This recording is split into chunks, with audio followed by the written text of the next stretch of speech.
Alors l'acupuncture, c'est une médecine alternative et complémentaire qui est originaire de Chine, c'est une médecine millénaire.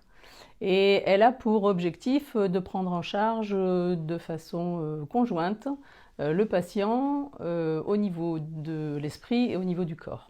Donc ça, c'est quelque chose qui est très intéressant.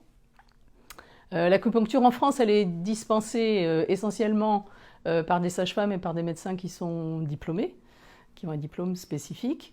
Et effectivement, à l'hôpital de Saintes, depuis plus de 10 ans maintenant, nous proposons des consultations aux femmes enceintes.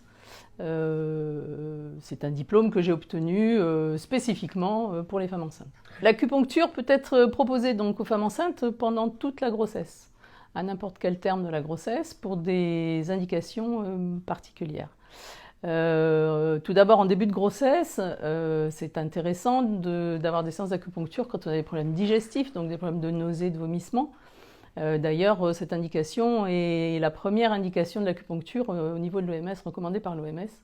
Et c'est ce qui fonctionne le mieux au niveau des nausées, des vomissements de grossesse.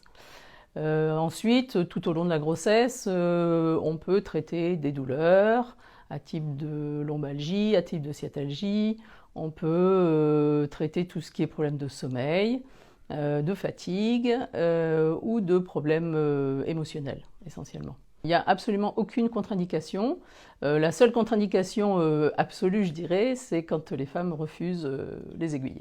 Voilà. Et les femmes que je suis toute la grossesse, je leur conseille de revenir me voir après, puisque l'idée de l'acupuncture, c'est d'obtenir un équilibre énergétique finalement au niveau du corps et entre le corps et l'esprit. Cet équilibre énergétique est forcément pendant la grossesse est un peu déstabilisé. Et pendant l'accouchement aussi, ça peut majorer leur déséquilibre corporel.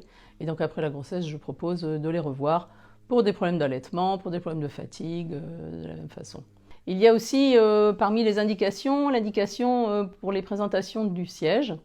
Voilà, que l'on peut proposer. On peut proposer une séance d'acupuncture après la 3e échographie, avec des résultats variables, mais c'est quelque chose qu'on peut proposer. Et pour finir, l'indication aussi de la préparation à l'accouchement, dans le cadre de la venue de cet enfant, toujours pour équilibrer les énergies, parce que c'est toujours l'objectif, de faire des séances de préparation à l'accouchement. Comme on fait des séances de préparation à l'accouchement classiques, on peut faire ça en plus, et c'est de toute façon pris en charge aussi. Et ça aide à détendre la maman, ça aide à favoriser l'évolution physiologique normale du travail, et de la détente et la régularisation, et ça tend à raccourcir la durée du travail aussi.